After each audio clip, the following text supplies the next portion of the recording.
बिस्मिल्लाहिर्रहमानिर्रहीम। अस्सलाम वालेकुम माय यूट्यूब फैमिली। आज हम आपके लिए बहुत ही मज़ेदार और डिलीशियस केक की रेसिपी आपके साथ शेयर करेंगे। दही में कॉफ़ी शामिल करें और देखें कैसे मज़ेदार और ज़बरदस्त सा केक बनकर रेडी होता है। ये रेसिपी बहुत इजी और क्विक रेडी होती है। चलिए हम आपके साथ शेयर करते हैं। सबसे पहले हम एक बाउल में 1 पाव दही शामिल करेंगे। दही शामिल करने के बाद अब हम इसमें 2 टेबलस्पून कॉफ़ी के शामिल करेंगे। आपको मेरी रेसिपी पसंद आए तो आपने ज़रूर ट्राई करनी है और मेरी वीडियो को लाइक और शेयर करना ना भूलिएगा। अब हम इसको अच्छे से मिक्स कर लेंगे बीटर की मदद से। इसको आपने तकरीबन 2 से 3 मिनट के लिए अच्छी तरह से मिक्स कर लेना है ताकि इसमें लम्स ना बने।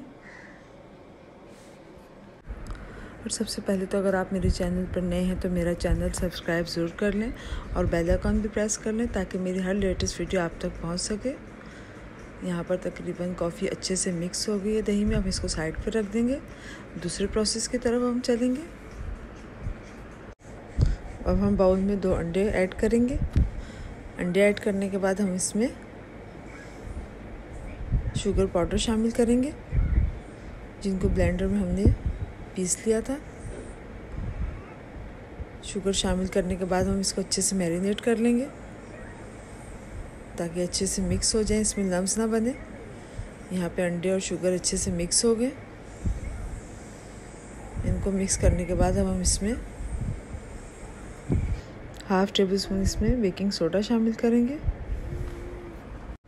1 टेबलस्पून अब हम इसमें बेकिंग पाउडर शामिल करेंगे। 1/2 कप हम इसमें दूध का शामिल करेंगे। इनको अच्छे से मिक्स कर लेंगे। इनको आपने बार बार मिक्स करना है ताकि इसमें लम्स ना बने। इनको अच्छे से मिक्स करने के बाद हम इसमें वनीला एसेंस शामिल करेंगे। वनीला एसेंस शामिल करने के बाद हम इसमें 1/2 प्याली कुकिंग ऑयल की शामिल करेंगे।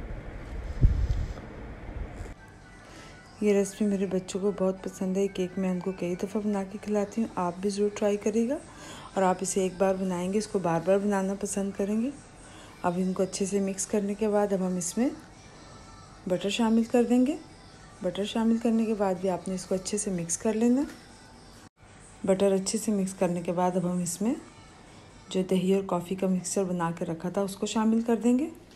इसको भी आपने अच्छे से मिक्स कर लेना।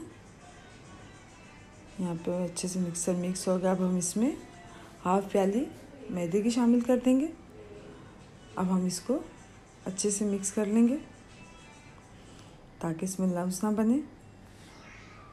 यहाँ पर केक का मिक्सर अच्छे से बनकर रेडी हो गया।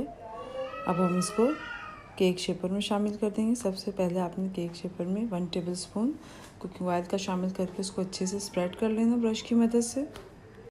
मेरी रेसिपी आपको पसंद आए तो आपने घर में ज़रूर ट्राई करनी है। फैमिली और फ्रेंड के साथ भी शेयर करनी है। घर आए मेहमानों को भी बना के खिलाएं। अब हम इसमें वैक्स पेपर शीट लगा देंगे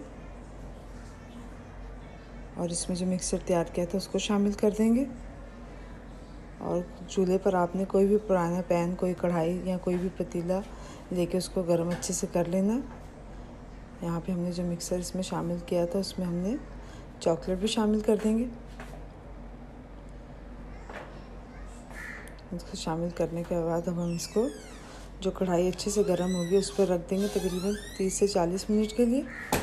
यहाँ पर तकरीबन केक बन के रेडी हो गया है।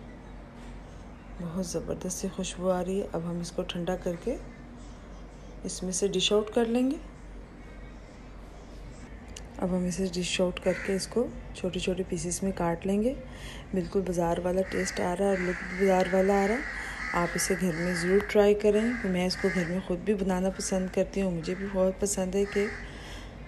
और मुझे फ़ीडबैक ज़रूर दें कि मेरी रेसिपी आपको कैसी लगी। अगली वीडियो तक के लिए अल्लाह हाफ़िज़।